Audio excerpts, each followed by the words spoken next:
Happy Friday, everybody, and welcome to this week's ThoughtLoad, where today I'm going to be talking a little bit about goals versus missions. Now, to set the scene a little bit here, provide some background, this time of year is the same for a lot of people, right? It's the time of resolutions. It's the time where, hey, I'm going to get my shit together this year, right? Enough's enough.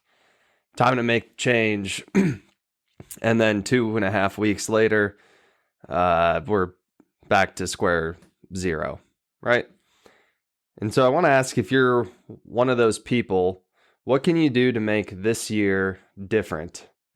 What can you do to make this time around these resolutions, these goals that you might have set recently within the last week or so to actually stick? To actually help you out. I have 1-year-olds banging outside the door right now. Love it. And so what can we do to make this year different? And I know last week or 2 weeks ago, I talked a little bit about some ideas from a book, Chop Wood, Carry Water. And that's where I got this idea from too. And after going on a walk and thinking about it for a little while, it really made a lot of sense to me as to why a lot of the times I've set the same goals on January 1. I've made the same resolutions only to lose them at some point throughout the month, or maybe I made it a little bit longer year after year, made a little bit more progress, but in the end are back here making the same goal, the same resolution. And I think what needs to happen is just a little bit of a perspective shift, a little bit of change in wording. And so to give you this idea here from the book, Chop Wood, Carry Water, one of the lines is, "Do you know why so many people love goals, John? Because they secretly let them off the hook. If your goal is to become a doctor, there are a lot of people who can stop that from happening. There are many checkpoints along the way where people can tell you that you aren't smart enough or that you don't qualify. But if you look at Mother Teresa's mission to serve the needs of the sick and dying, no one could ever stop her from living that out.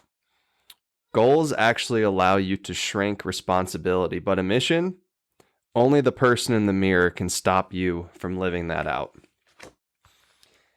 And so hearing that example was very interesting to me, because I had thought of goals and missions as, two separate things. Your mission could be somewhat synonymous with what your goals are. For example, things that I've looked at over the last few years that I really want to do is I'd love to play golf professionally. That's a big goal of mine, something that I want to work more towards, I want to do more.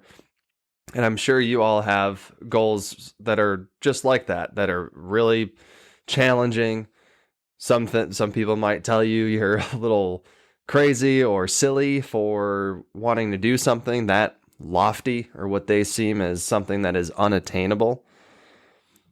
But when you take the shift off of that and you ask yourself, okay, why is it that I want to achieve this goal, right? Because it's like a pass-fail thing. Become tour professional, don't come tour professional. It's a yes or no. It doesn't really evolve around what happens along the way. There's no marker of achievement there. So when you work towards that and you fail, because as the book says in this example, there's a lot of checkpoints along the way for things like that when you look at achievements as pass or fail. And when you look at the difference between a goal and a mission is what can drive your goals. Whatever your life mission or life missions are things that only you can stop yourself from doing. With the Mother Teresa example, her mission of to serve the needs of the sick and dying. She doesn't have to be a doctor to be able to do that, right? So I hope we can understand, hope that paints a good picture to understand the difference between the goal and the mission. But your mission acts as your internal navigation system. So anything that you would set or do set out to do, a resolution or a goal would be based on that navigation system founded by whatever your mission or your missions are that you choose. And they don't have to be unique. You can steal some from others and whatnot. So another line from the book is, a mission will make you think beyond the moment, which is greatly important because the only thing that is significant about the moment is who you become in the process and the impact that you have on others. No one on their deathbed is worried about how they did in the game, on a test, or how much money they made. They care about their relationships and who they have become as a person. I know that in the moment, the achievements feel like a big deal, but with perspective, you will realize just how insignificant they really are. And so when I went out and thought about this, to give you guys another example here, I looked at, hold on a second, buddy. Sorry about that.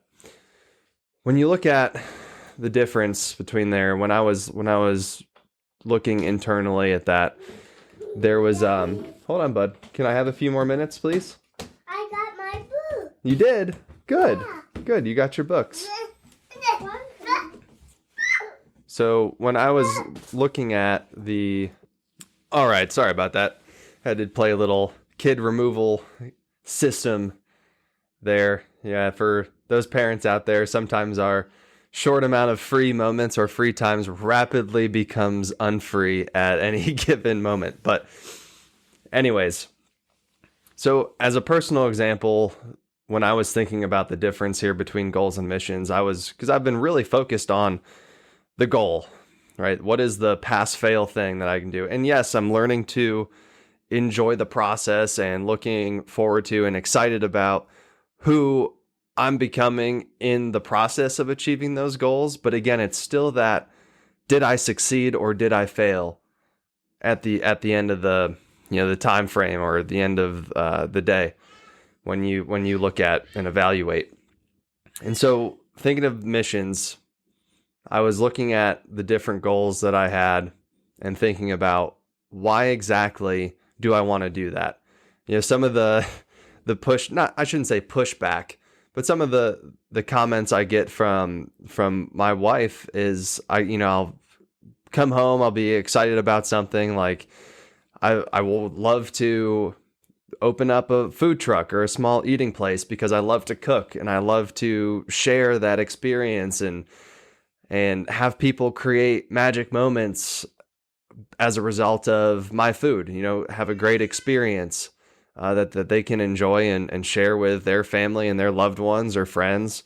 I wanted to open different stores. I wanted to start so many different things. And a lot of the time what I get is like, we need focus. We need to focus on one thing and get really good at that and pursue that. And while I understand that is super important, that when we pull ourselves and our brains in so many different directions, that we just become average or mediocre at everything and good at not many of them. I understand that concept, but I've just always felt pulled in so many directions, so many things that I could do. And so I looked at all those. What is the common theme? What is the common thread for each of those things that I want to do? What is the end result? What am I seeking there? And what I came up with is that maybe it's a life mission of mine to facilitate the creation of magic moments in others. It's to inspire others to realize that they are capable of so much more than they think.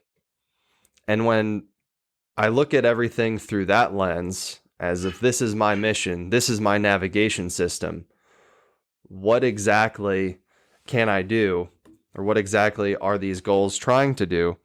And when you look at the food, when you look at the food truck, like I said, that's helping others create memories, create experiences that they won't forget, that they'll enjoy, put a smile on their face. Being a PGA pro allows a certain, well, depending on how good you are, a certain level of financial freedom to be able to give to multiple charities, to have platforms to speak and inspire others and just help facilitate and cultivate the ability that people can be more, and they have so much more within them than they might realize. That would give a platform for that and a financial freedom for that. Having any kind of store with goods or doing this podcast can hopefully connect with others in a way to inspire them that they can figure out certain ways or avenues to switch a perspective that could ultimately result in a new course for their life. Right? And so thinking at everything as, wow, I'm trying to do too much, or I'm trying to, start too many things, or I'm being pulled in so many different directions. Maybe that is just all because of the mission that I want to accomplish. And so I want to challenge you this year to think not in terms of goals as did I pass or did I fail, but to look inward, to look a little deeper and try to understand what is driving your desire to accomplish those things. What is your life mission or missions? And when you can identify that, it can act as such a beautiful filter and screen to understand why it is that you want to achieve what you want to achieve.